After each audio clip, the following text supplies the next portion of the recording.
നമസ്തേ. ലോകത്തിൻ്റെ യോഗ നഗരി എന്നറിയപ്പെടുന്ന ഉത്തരാഖണ്ഡിലെ പ്രസിദ്ധമായ പുണ്യമായ ഋഷികേശിലാണ് നമ്മളിപ്പോൾ നിൽക്കുന്നത്. ഋഷികേശിലെ ലക്ഷ്മൺ ജുല എന്ന് പറയുന്ന സസ്പെൻഷനോടുകൂടിയുള്ള ഒരു വലിയൊരു അത്ഭുതപ്പെടുത്തുന്ന ഒരു പാലമാണിത്.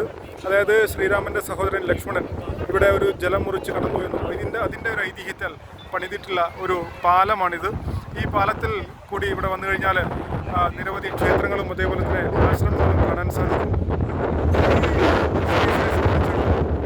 ആധ്യാത്മികതയും അതോടൊപ്പം തന്നെ സാഹസികതയും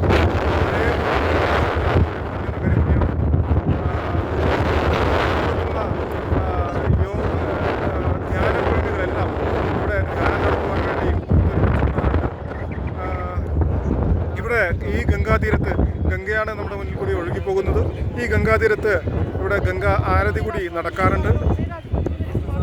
ഈ ഋഷികേശിൽ നിരവധി ആശ്രമങ്ങളും അതേപോലെ തന്നെ ക്ഷേത്രങ്ങളുമുണ്ട്. ഈ ആശ്രമങ്ങൾ കേന്ദ്രീകരിച്ചിട്ടാണ് ആയുർവേദവും അതോടൊപ്പം തന്നെ യോഗ സംബന്ധമായിട്ടുള്ള എല്ലാ പരിശീലനങ്ങളും ഇത്തരം കാര്യങ്ങളും നടക്കുന്നത്. ഇവിടെ സാഹസികതയോടൊപ്പം ബോട്ടിങ്, കയാക്കിങ്, അതേപോലെ തന്നെ ട്രക്കിങ്, പാറകയറ്റം ഇങ്ങനെയുള്ള മുതലായ നിരവധിയായിട്ടുള്ള സാഹസിക കേന്ദ്രങ്ങൾ കൂടിയുണ്ട്. ഇവിടെ ഇപ്പോൾ നമ്മൾ എത്തിയിട്ടുള്ളൂ. ഇവിടെ ലക്ഷ്മൺ ജുല, രാം ജുല, അതേപോലെ തന്നെ ജാൻകി ജുല ഇങ്ങനെ പറയുന്ന ഇതേപോലെയുള്ള നിരവധി തൂക്കുപാലങ്ങളും നമുക്ക് ഈ ഋഷികേശിൽ നമുക്ക് കാണാൻ സാധിക്കും.